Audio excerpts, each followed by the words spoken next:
Hello everyone, कैसे हो सभी। आशा करता हूं बच्चों आप सभी अच्छे होंगे। आज की क्लास में हम जो बातें करने वाले हैं दोस्तों, आज की क्लास में हम जो बातें करेंगे, आज हम बातें करेंगे आपका एक नया चैप्टर स्टार्ट होने वाला है तीसरे नंबर का, जिसे हम जानते हैं धातु एवं अधातु के नाम से। ठीक है, इससे पहले वाली मैंने क्लासों में आपके लिए यानी कि फर्स्ट चैप्टर और सेकंड चैप्टर के बारे में बहुत अच्छी तरीके से यहाँ पर मैंने क्लियर करा दिया है। आप मेरी प्लेलिस्ट में जाइए, प्लेलिस्ट में जाकर के सारी वीडियो यानी कि सारी क्लासें में जो दे रखी हैं उनको आप वॉच करिए। आपको अच्छी तरीके से पहला चैप्टर और सेकंड चैप्टर जो है बिल्कुल अच्छी तरीके से मक्खन की तरह क्लियर हो जाएगा। ठीक है, उनको क्लियर करने के बाद आप नियम से यहाँ पर आ जाइए। यहाँ पर आज की क्लास में जो स्टार्ट कराऊंगा वो तीसरे चैप्टर के बारे में हम बात करेंगे। हाई स्कूल की साइंस एनसीईआरटी की बुक जो है वहां पर जो तीसरा चैप्टर है उसका नाम है धातु एवं अधातु। ठीक है, आपको नाम से ही पता चल रहा है तीसरे चैप्टर में कि यहाँ पर किसके बारे में बातें करने वाले हैं, धातु एवं अधातु। आप इस चैप्टर के अंदर समझ जाते हो कि धातु क्या होती है और अधातु क्या होती है। अगर इस चीज को आप समझ जाते हो तो आपका कम से कम 60% चैप्टर बिल्कुल यहीं से क्लियर हो जाएगा। ठीक है, बाकी की यहाँ पर वगैरह वगैरह टॉपिक चलते रहते हैं, इन्हीं के ऊपर धातु और अधातुओं के ऊपर उनके गुणधर्म, क्रिया वगैरह, रिएक्शन, अभिक्रिया वगैरह है, ऐसे प्रकार से यानी चलती रहती हैं। मगर हमें अपना हमें समझना होगा कि धातु और अधातु क्या होती है। ठीक है, तो आज हम जो जानने वाले हैं धातु एवं अधातु के बारे में जानेंगे अच्छी तरीके से, तो बने रहिए मेरे साथ। तो चलिए शुरू करते हैं। तो सबसे पहले हेडिंग लगा लीजिए आप, धातु एवं अधातु। ठीक है, दोनों के एक ही बारे में हम बात करेंगे, धातु एवं अधातु। तो देखिए यहाँ पर बोला गया है कि सभी तत्वों को उनके कुछ विशेष गुणधर्मों के आधार पर, सबसे पहले आप ये समझिए कि भैया यहाँ पर बोला गया कि सभी तत्वों के कुछ विशेष गुणधर्म यानी कि जो धातु और अधातु होते हैं, यानी धातु और अधातु वाले जो तत्व होते हैं उनके कुछ विशेष गुणधर्म होते हैं। उन गुणों के आधार पर कितने भागों में, 2 भागों में, ठीक है, 2 भागों में वर्गीकृत किया गया है। ठीक है, और वो 2 भाग कौन से हैं? पहले भाग की अगर मैं बात करूं तो पहला भाग है हमारा धातु और दूसरा भाग होगा हमारा अधातु। बिल्कुल, अब आपको समझ में आ गया होगा कि किस प्रकार से जो हमारे धातु और अधातुओं को वर्गीकृत किया गया है, यानी कि जो तत्व होते हैं उनके गुणधर्मों के, उनके विशेष गुणधर्मों के आधार पर क्या किया गया है, इनको वर्गीकृत किया गया है। किस किस को? धातु और अधातु को। ठीक है, और इन्हीं के बारे में हम अच्छी तरीके से चर्चा करेंगे कि धातु क्या होती है और अधातु क्या होती है। ठीक है, इन्हीं के गुणों के बारे में आज जानते हैं। तो चलिए शुरू करते हैं। तो सबसे पहली हेडिंग लगा दीजिए आप, पहली वाली, जिसे हम धातु के नाम से जानते हैं। ठीक है, और इंग्लिश में इसको बोलते हैं मेटल। ठीक है, तो सबसे पहले आपको इसको समझने से यानी कि इसको परिभाषा लिखने से पहले आप ये समझ लीजिए कि हमारी धातु होती क्या है। धातु वह होती हैं जो हमारी ठोस अवस्था में मिलती हैं। ये सभी धातु कैसी होती हैं? ठोस होती हैं, और इनमें ऐसी प्रवृत्ति होती है यानी कि इलेक्ट्रॉन त्यागने की प्रवृत्ति रखते हैं। ऐसे तत्व जो इलेक्ट्रॉन त्यागने की प्रवृत्ति रख के और धन आयन बना ले, वो सभी क्या होती हैं? धातु होती हैं। और ये क्या होती हैं? धन विद्युती कहलाती हैं। तो यहाँ पे मैं बताता हूँ आपको। जैसे अगर मैं धातुओं की बात करूं तो सबसे बेस्ट एग्जाम्पल होगा धातु में हमारा, जैसे कि सोना हो गया। ठीक है, सोना, चांदी। आपने सोना और चांदी, आप अच्छी तरीके से जानते हो कि सोना क्या होता है और चांदी क्या होता है। ठीक है, आप जाते सुनार की दुकान पे आपने देखा होगा। सोना कैसा होता है? ठोस होता है। ठीक है, चांदी कैसी होती है? ये भी ठोस होता है। मतलब आपके सामने 2 एग्जाम्पल आ चुके हैं। और एक देखिए पोटेशियम। ठीक है, पोटेशियम, ये भी हमारी क्या होती है? धातु होती है। और आप ले लीजिए पारा और सोडियम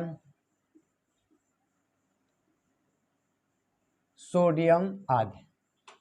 इस प्रकार से हमें बहुत सारी धातुएं देखने को मिल जाएंगी, जिनके बहुत सारे हमें एग्जाम्पल मिल जाएंगे।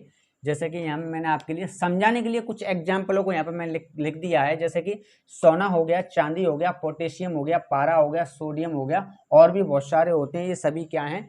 धातुओं के, यानी कि धातुओं के क्या हैं? एग्जाम्पल है, इन्हीं के बारे में हम जानना चाह रहे हैं कि धातु हमारी क्या होती हैं। और धातु यानी कि जो होते हैं वो ठोस होती हैं, ठीक है। जैसे आपने सोना देखा होगा, सोना कैसा होता है, ठोस होता है। चांदी आपने देखी होगी, चांदी कैसी होती है, वो भी ठोस होती है, ठीक है। अब अगर हम बात करें इनकी कि इनको हम क्या बोलते हैं, तो धातु हैं। धातुओं को धन विद्युती तत्व भी कहते हैं, ठीक है।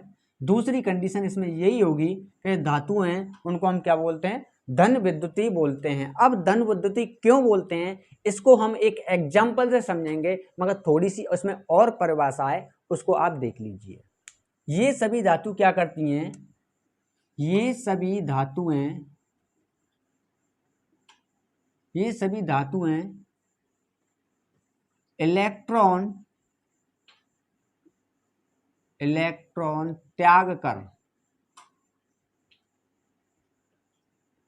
इलेक्ट्रॉन त्याग कर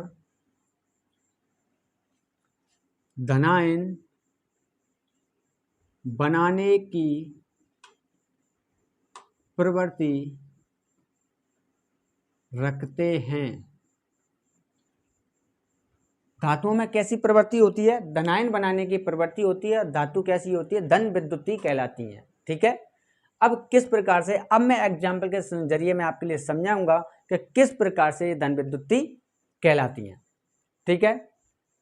तो सबसे पहले बेस्ट एग्जाम्पल की बात करूं, हम 3 एग्जाम्पल लेंगे। जैसे मान लीजिए सोडियम हो गया, पोटेशियम हो गया और आपका मैग्नीशियम हो गया।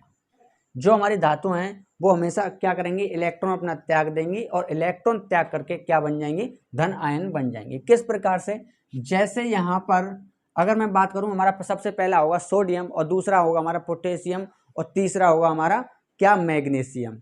तो यहाँ पर ये क्या करती हैं, यहाँ पर इस प्रकार से सोडियम क्या करेगा, यहाँ पर ये एक इलेक्ट्रॉन त्याग देगा और एक इलेक्ट्रॉन त्याग करके क्या बनेगा, धन आयन बन जाएगा। इस प्रकार से बिल्कुल ऐसे ही पोटेशियम क्या करेगा, पोटेशियम भी यहाँ पर अपना एक इलेक्ट्रॉन त्याग देगा और क्या बनाएगा, ये बनाएगा धन आयन, ठीक है। अब मैग्नीशियम की अगर मैं बात करूं तो मैग्नीशियम भी इसी प्रकार से उसकी भी प्रक्रिया होगी। ये क्या करेगा, मैग्नीशियम इस अपने 2 इलेक्ट्रॉन त्याग देगा और क्या बनाएगा, 2 धन आयन। क्या बनाएगा, 2 धन आयन। अब बोल रहे होंगे बच्चे कि सर आप ये करा रहे हो, हमारी तो कुछ समझ में नहीं आ रहा है। अगर नहीं समझ में आ रहा है तो इसके लिए मैं आपके लिए एक एग्जाम्पल इधर मैं बताऊंगा कि किस प्रकार से ये प्रक्रिया हो रही है, ठीक है। यहाँ तक बस समझ के चलिए कि यहाँ तक आपका क्लियर होना चाहिए। आशा करता हूँ कि यहाँ तक आपका जो भी जितना भी मैंने करा दिया वो आपका अच्छी तरीके से क्लियर हो गया होगा। और अगर थोड़ा सा और समझें इसको तो थोड़ा सा और इसकी थोड़ी सी नज़र डाल लें एक बार और, कि भैया जो सोडियम जो धातु है, पोटेशियम धातु जो है, मैग्नीशियम धातु जो है, सभी धातुएं क्या करती हैं, अपने इलेक्ट्रॉन त्याग करके धन आयन बनाती हैं। जैसे सोडियम की बात करूं तो ये अपना एक इलेक्ट्रॉन त्यागती है, ठीक है, और एक इलेक्ट्रॉन अपना त्याग करके क्या बन जाती है, धन आयन Na+, ठीक है।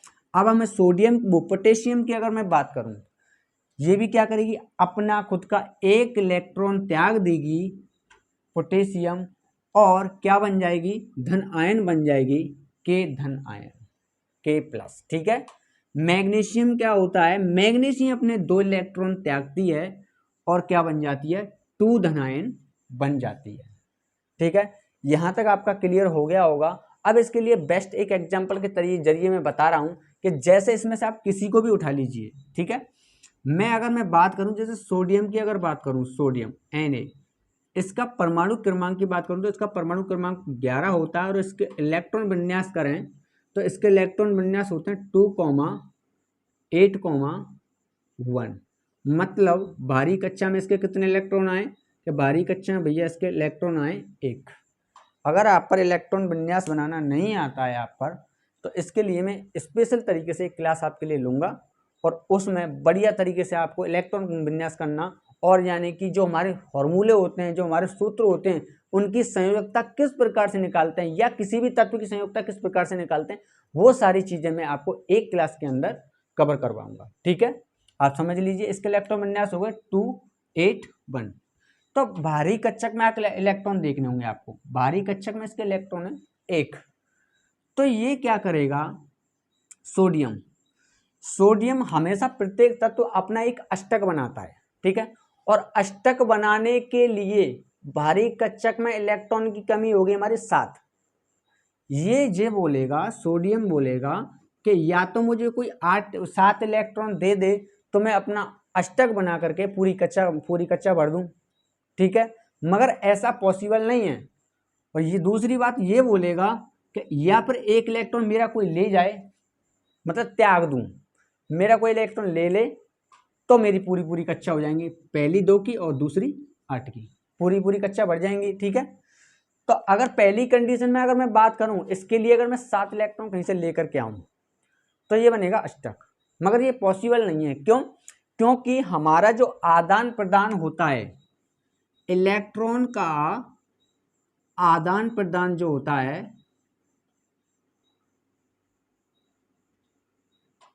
प्रदान 4 इलेक्ट्रॉन तक करते हैं। ठीक है, 4 इलेक्ट्रॉन तक करते हैं। ठीक है, तो इसका मतलब 7 इलेक्ट्रॉन लाना तो ये पॉसिबल नहीं हो सकता। तो ये क्या करेगी, सोडियम धातु जो है, सोडियम धातु जो है वो अपना 1 इलेक्ट्रॉन त्याग देगी। क्या करेगी, अपना 1 इलेक्ट्रॉन त्याग करके क्या बनाएगी, सोडियम इन, देखो मैंने पहले ही बताया यहाँ पर इस प्रकार से। ठीक है, 1 इलेक्ट्रॉन त्याग करके यहां बनाएगी इस प्रकार से, 1 इलेक्ट्रॉन अपना त्याग दिया और बनाएगी Na+, क्योंकि 1 इलेक्ट्रॉन बाहर चला गया। अब इसकी पहली कक्षा और दूसरी कक्षा पूरी है। ठीक है, ये इसके अंदर प्रोसेस होता है समझने के लिए धातुओं किस प्रकार से इलेक्ट्रॉन को त्याग करके धन आयन बनाती है। ठीक है, यहां तक क्लियर। अब हम बात करने वाले हैं, अभी आपने समझा धातु को, अब इसका सेकंड पॉइंट जो होगा ये वाला अधातु। आप नेक्स्ट हेडिंग डाल लीजिए अधातु, और इसे इंग्लिश में बोलते हैं नॉन मेटल। ठीक है,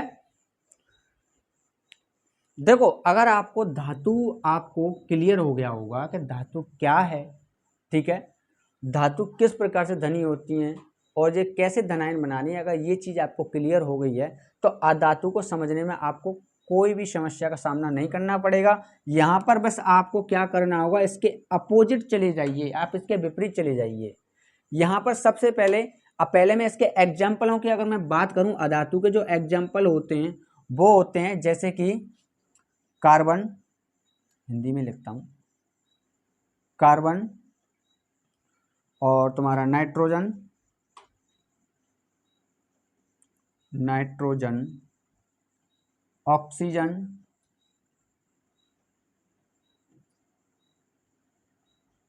और हाइड्रोजन, और फास्फोरस,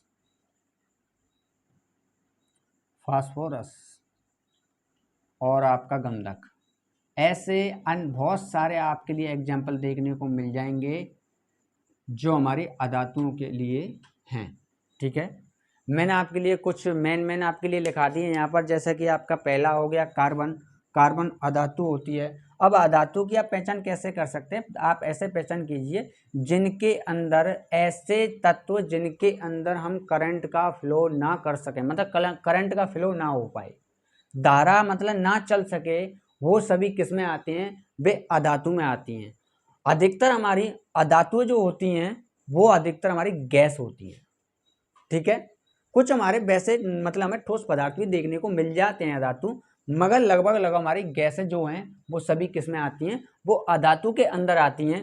जैसे कि यहाँ पर कार्बन की अगर बात करें, किसी चीज को जला दें तो वहां पर क्या बचता है, काला पदार्थ बचता है, ये कार्बन हो गया। देखो नाइट्रोजन, ऑक्सीजन, हाइड्रोजन, ये सभी क्या है, गैसें हैं, तो ये भी हमारी किस में आती है, ये भी हमारी अधातु के अंदर आती हैं। जैसे फास्फोरस हो गया, गंधक हो गया, गंधक एक पदार्थ होता है, और ऐसे बहुत प्रकार के हमारे तत्व हैं जो अधातुएं कहलाते हैं। आगे देखो,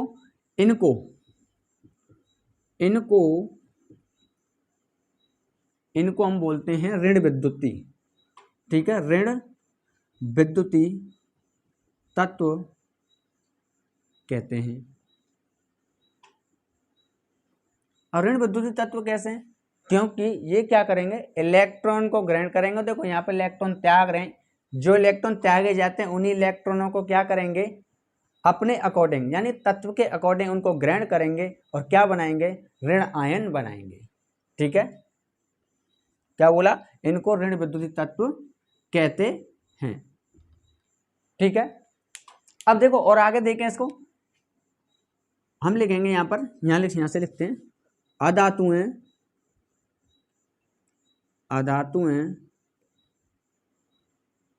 इलेक्ट्रॉन ग्रहण करके ऋण आयन बनाने की प्रवृत्ति रखती हैं। ठीक है, ये अधातुएं जो होती हैं वो इलेक्ट्रॉन क्या करेंगे, ग्रहण करेंगे और क्या करेंगे, ऋणायन बनाने के समय इनके अंदर प्रवृत्ति पाई जाती है। अब किस प्रकार से, बिल्कुल जैसे मैंने यहाँ पर एग्जाम्पलों को देखा है, यहाँ पर भी बिल्कुल ऐसे ही बिल्कुल एग्जाम्पल को समझना है। ठीक है, तो देखिए यहाँ पर मैं आपके लिए एग्जाम्पल लेता हूँ, Cl Br और एक ऑक्सीजन ले लीजिए।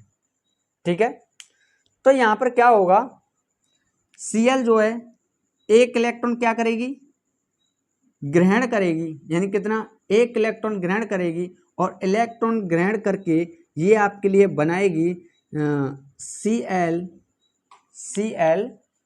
ऋण आयन। इस प्रकार से वो धातु थी, वहां पर इलेक्ट्रॉन त्याग रही थी और क्या बना रही थी, धन आयन। ठीक है, अब ऑक्सीजन की अगर मैं बात करूं, ऑक्सीजन क्या करता है कि भैया ये दो इलेक्ट्रॉन ग्रहण करके और बनाएगा ऑक्सीजन 2 ऋण आयन। ठीक है, बिल्कुल उसके अपोजिट हुआ है, जो धातुओं में हमने समझा था यहाँ पर क्या है, बिल्कुल उसके अपोजिट हुआ है। धातुओं में क्या है, इलेक्ट्रॉन त्यागने की प्रवृत्ति होती है और अधातुओं में क्या है, इलेक्ट्रॉन ग्रहण करने की प्रवृत्ति होती है। फिर से एक बार और समझिए, जो हमारा Cl जो है क्लोरीन, जे एक इलेक्ट्रॉन को ग्रहण कर लेगा और बनाएगा Cl-। ठीक है, ब्रोमीन ऐसे ही बिल्कुल ब्रोमीन करेगा, ब्रोमीन जो है एक इलेक्ट्रॉन को ग्रहण कर लेगा और बनाएगा ब्रोमीन ऋण आयन। ठीक है, और ऐसे ही ऑक्सीजन को अगर देखें, ऑक्सीजन क्या करेगा, 2 इलेक्ट्रॉन ग्रहण करके और ऑक्सीजन के 2 ऋण आयन बना लेगा। ठीक है, अब इसको समझने के लिए आप ऐसे समझिए, जैसे मैं यहाँ पर किसको ले लूँ, Cl को ले लूँ, क्लोरीन को ले लूँ, इसका परमाणु क्रमांक होता है 17, इसके इलेक्ट्रॉन विन्यास अगर हम करें तो देखिए 2,8,7 इस प्रकार से। देखो मैंने क्या बताया, आदान प्रदान कितने का होगा, इलेक्ट्रॉनों का आदान प्रदान होगा 4 इलेक्ट्रॉनों का, 4 से ज्यादा का आदान प्रदान हम नहीं करते, 4 इलेक्ट्रॉन से ज्यादा का आदान प्रदान नहीं करते हैं। ठीक है, तो अगर मैं इसके इलेक्ट्रॉन विन्यास हमने जो करे हैं तो उसके इलेक्ट्रॉन विन्यास आए 287। मतलब अब इसके भारी कक्षक में अगर इलेक्ट्रॉन हम देखें, भार वाली कक्षक में इलेक्ट्रॉन देखें तो इलेक्ट्रॉन है इसके कितने, यहाँ 7 हैं, 7 इलेक्ट्रॉन। 7 इलेक्ट्रॉन ये किसी को दे तो सकती नहीं। पहली बात तो ये कि अधातु जो होती है उनमें यानी कि इलेक्ट्रॉन त्यागने की प्रवृत्ति नहीं होती, ये ग्रहण कर सकती है। ठीक है, उनमें इलेक्ट्रॉन त्यागने की प्रवृत्ति है, वो त्याग देंगी मगर ग्रहण नहीं कर सकती, ग्रहण करने की प्रवृत्ति नहीं है, उनमें त्यागने की तो वो त्यागेंगी। और यहाँ पर ये इलेक्ट्रॉन ग्रहण करने की प्रवृत्ति रखती है अधातु, तो यहाँ पर ये इलेक्ट्रॉन त्याग नहीं सकती, क्या करेगी, ओनली ग्रहण करेगी। तो सीधी बात है, पहली कक्षा पूरी, दूसरी पूरी और तीसरी अष्टक अगर बनाने के लिए हमें क्या चाहिए, एक इलेक्ट्रॉन की आवश्यकता है। एक इलेक्ट्रॉन इसको मिल जाए कहीं से और एक इलेक्ट्रॉन मिल करके ये क्या बनाती है, ऋण आयन बना लेती है। ठीक है, जैसे यहाँ पर इलेक्ट्रॉन त्यागने की प्रवृत्ति रखती है धातु, तो यहाँ पर क्या हुआ, इसने अपना एक इलेक्ट्रॉन बाहर कर दिया और इसकी पहली कक्षा पूरी, दूसरी कक्षा पूरी, तीसरी कक्षा पूरी, और यहाँ पर क्या बन गया, Na से Na+, एक इलेक्ट्रॉन त्याग करके Na+ बना लिया और ये एक इलेक्ट्रॉन को ग्रहण कर लेती है। ठीक है, कौन, अधातु। तो देखिए अब वो एक इलेक्ट्रॉन कहाँ से आएगा, आप ऐसे समझिए, जो हमारी धातु ने, सोडियम ने एक इलेक्ट्रॉन त्यागा था, वो इलेक्ट्रॉन अगर इसके पास में भेज दूं तो इसके अष्टक पूरे हो जाएंगे। मतलब इसके अष्टक ऐसे बन जाएंगे, इसके कक्षक हमारे ऐसे बनेंगे 2,8, देखो ये इस प्रकार से आएगा, एक इलेक्ट्रॉन लेकर के उसके साथ जुड़ जाएगा, ठीक है, यहाँ इस प्रकार से जुड़ जाएगा। तो इसका पूरा अष्टक बन जाएगा इस प्रकार से, और ये बनाएगी हमारे लिए क्या, ये बनाएगी हमारे Cl, एक इलेक्ट्रॉन इसने क्या किया, ग्रहण किया और बनाया Cl ऋण आयन। इस प्रकार से इसकी प्रक्रिया होती है, ठीक है। थोड़ी सी अपनी भाषा में इसको समझते हैं। जो हमारी धातुएं होती हैं वो हमेशा धनी होती हैं। आप धनी का मतलब समझते हो, जो धनवान होते हैं, धनवान जो होते हैं, जिनके पास बहुत सारा संपत्ति है, बहुत सारा पैसा है, वो सभी धनवान होते हैं, ठीक है। और जो अधातु होती है वो ऋणी होती है, मतलब वो कर्जदार होती है, ठीक है। अब इसको कैसे मैं आपको समझाऊं, देखो लिंक कराता हूं। देखिए, धनी व्यक्ति, जैसे हमारी धातु क्या है, सभी धनी। आप किसी धनी के पास जाओगे तो धनी क्या करता है, आपको पैसा यानी कि धन देगा। धन देता है तभी तो हम उसी को धन बोल रहे हैं, धनी बोल रहे हैं। धनी आपको धन दे रहा है तभी हम उसको धनी बोल रहे हैं, ठीक है। अच्छा, लेने वाले आप हो और देने वाला सामने वाला यानी कि धनी, ठीक है। आपने किसी धनी से धन ले लिया, मतलब उसने अपनी पूंजी में से कुछ धन दिया। अब ऐसे समझिए, ऐसे यहाँ पर सोडियम की पूंजी ये पूरी है, ठीक है। इस पूरी पूंजी में से उसने एक इलेक्ट्रॉन बाहर फेंक दिया, ठीक है। ऐसे ही आप किसी धनी व्यक्ति के पास गए और वहां पर अपनी पूंजी में से उसने कुछ पैसे आपको दिए और आप उसको लेकर के आ गए, ठीक है। ऐसे एक इलेक्ट्रॉन इसमें से बाहर गया, इस पूंजी में थे, पूरी पूंजी में से जो इलेक्ट्रॉन की पूंजी है इसमें से एक इलेक्ट्रॉन बाहर गया, ठीक है। इसी प्रकार से अब आप ये बताओ, जिसने धन दिया है, जिसने धन दिया है वो कौन कहलाएगा, वो धनी ही तो कहलाएगा। देने वाला हमेशा धनी होता है। तो एक बात बताओ, यहां से बेशक एक इलेक्ट्रॉन गया, चाहे किसी ने भी लिया, तो फिर भी उसके पास कुछ ना कुछ धन होगा, यहाँ पर ये बच्चा, फिर भी वो धनी कहलाएगा, क्योंकि वो कौन है, दाता है, और दाता हमेशा धनी ही कहलाता है। तो एक इलेक्ट्रॉन त्याग करके ये क्या बना लेती है, धन आयन बना लेती है। ये कौन है, ये दाता है, यानी कि दानी है, दान करने वाली है। धातुएं सभी क्या करती हैं, दान करती हैं, ये धनी है, ठीक है। अब आ जाइए अधातु की तरफ। अधातु में क्या प्रोसेस है, देखो अधातु क्या करता है, इलेक्ट्रॉन ग्रहण कर करके ऋणायन बनाता है। इलेक्ट्रॉन ग्रहण करने का मतलब मेरा ये है, जिस धनी के पास आप जा रहे हो वहां से कुछ ना कुछ, मतलब ये कुछ ना कुछ पैसा लेके आओगे। वो अपनी पूंजी में से कुछ ना कुछ आपको पैसा देता है, आपने अपने धन में से निकाल करके उसको लेकर के आओगे। अच्छा एक बात बताओ, देने वाला धनी तो हो गया, हमें समझ में आ गया, लेने वाला कौन होता है, ऋणी। अरे भैया आप ऐसा समझिए, जिस पर कर्ज होता है, आप किसी से कर्ज ले रहे हो तो मतलब उसके आप ऋणी होगे कि नहीं होगे, सामने वाले व्यक्ति के, धनी व्यक्ति जो है, आप उसके ऋणी कहलाओगे, क्योंकि आपसे उसने ऋण लिया है, आपसे उसने धन लिया है, और धन लेकर के यहाँ पर लेके आ गए, तो आप ऋणी कहलाओगे। जब तक उस पूरे को चुका नहीं दोगे तब तक आप ऋणी कहलाओगे, आप ऋणी हो। तो इसी प्रकार से अधातुएं जो होती हैं वो क्या होती हैं, ऋणी होती हैं, क्योंकि धनी क्या करते हैं, वो यानी कि धन देने का काम करते हैं, और जो ऋणी जो होते हैं वो लेने का काम करते हैं। तो धनी कौन, यहाँ पर धातु, और ऋणी कौन, अधातु। तो यहाँ पर इसने एक इलेक्ट्रॉन त्यागा सोडियम ने, और अगर ये Cl जो है, क्लोरीन जो है, एक इलेक्ट्रॉन यहाँ पर आ जाए, Cl अपने पास लेके आ जाए, तो सीधी सी बात है अष्टक आपके इसके पूरे बन जाएंगे। एक इलेक्ट्रॉन मिल गया ना, ये ग्रहण करेगा इसके इलेक्ट्रॉन को और बनाएगा अष्टक। वहां से एक इलेक्ट्रॉन त्यागा, इसने ग्रहण किया। और सबसे बेस्ट चीज ये है, जब इलेक्ट्रॉन आपस में इस प्रकार से ग्रहण करते हैं ना, तो आपका बन जाता है, देखो Na ने यहाँ से एक इलेक्ट्रॉन दिया है, किसने, Na, और कौन लेकर के आया, Cl ले, Cl के पास चला गया, तो Cl इसके साथ जुड़ जाएगा, ये बन गया NaCl, जिसको हम बोलते हैं सोडियम क्लोराइड। तो बोलोगे सर ये कैसे, ये ऐसे का जो सोडियम क्लोराइड हमारा यहाँ पर जो बना है, ये क्यों जुड़ा है, इस चीज को आपको जानना होगा। क्योंकि जब आप किसी धनी के पास पैसा लेने जाते हो तो आपका उससे अटैचमेंट होता है कि नहीं। आप उस धनी आपको पैसा देगा और आपको दिन महीने यानी कि साल में आपका हिसाब रखेगा, आपको याद करेगा, याद करने से आपको मतलब समझ में आ रहा होगा उसके अटैचमेंट रहेगा। तो मतलब सोडियम ने इलेक्ट्रॉन त्यागा, Cl ने लिया, तो इसके अटैचमेंट इसको साथ में रहना पड़ता है और बनता है हमारा NaCl, जिसको हम बोलते हैं सोडियम क्लोराइड। आशा करता हूं सभी बच्चों को अच्छी तरीके से एक क्लास समझ में आई होगी। अब हम नेक्स्ट क्लास में जो हमने धातु और अधातु के बारे में जाना है, इन्हीं की रासायनिक गुण और भौतिक गुण क्या होते हैं उनके बारे में चर्चा करेंगे। और आज की क्लास में यहीं पर खत्म करता हूं। चलिए।